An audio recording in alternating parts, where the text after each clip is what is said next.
My name's Matt Norton, and I make music as Berman Swale. This is my first tutorial, and I wanted to show how you could use a VCMC from Befaco with the Elektron Octatrack. What I'll do is I'll show you what it sounds like on its own, and then at the end of the video I'll show you what I ended up kind of playing around with and doing with it. So what we have here, Octatrack, VCMC, and this is a miniature version of Marbles. What I'm doing is I'm sending control voltage to the VCMC. That's turning that into Midi information. The interface with the VCMC is really easy to work through, and I basically routed the X side of Marbles to adjust the start time on my sample, and then the T side of Marbles is triggering Octatrack.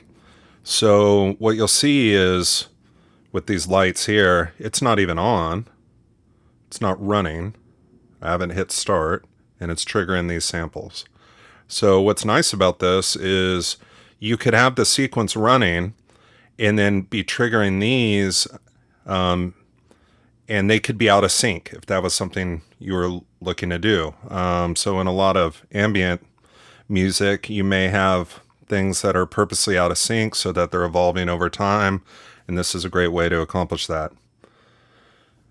So what I'm going to do is I'm going to start to turn up the volume here, and another nice thing about the VCMC is you can route some of the other options.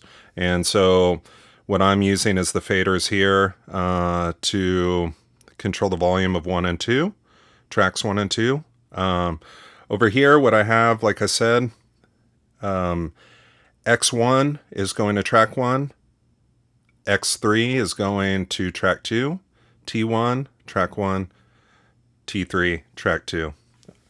And what's really nice about this is you can switch things up very quickly. So I'm going to turn it up, and the rate knob will control how often the Octatrack gets triggered. And right now I have some long release time, so even though the triggers aren't happening very often, a large portion of the loop is still playing.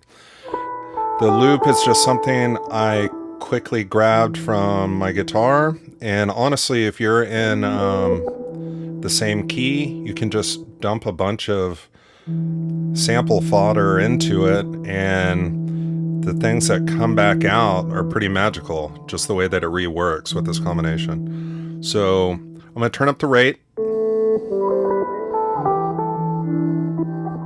and you can see 9 and 10 are triggering more frequently now.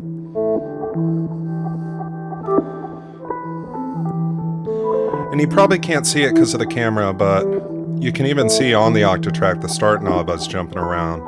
And that's basically because every step that Marbles is taking, it's also sending a different CV value on the X1 and X3. The awesome thing about this is with Marbles, as long as it's at the 12 o'clock position on the Deja Vu setting, it's going to lock the randomly seeded sequence. So if I listen to this for a minute and decide I wish it was half the length, I can adjust that. I can shorten it further.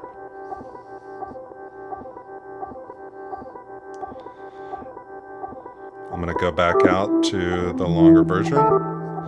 Now, I have 5, 6, 7, and 8 handling the hold and release of tracks 1 and 2, so I can quickly start to shorten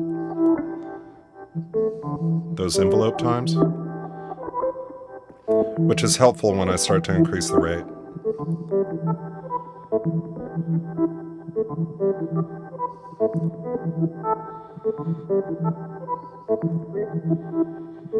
And then where Marbles really starts to shine is when I'm tired of this sequence. I can reseat it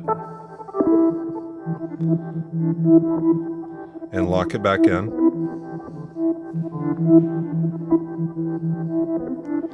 And it has, you know, if you're familiar with Marbles, it has a lot of other ways to take the same sequence and start to slightly adjust it, manipulate it, and all that will give you different outcomes on where the sample start time is being triggered, and therefore you'll get some new patterns out of it.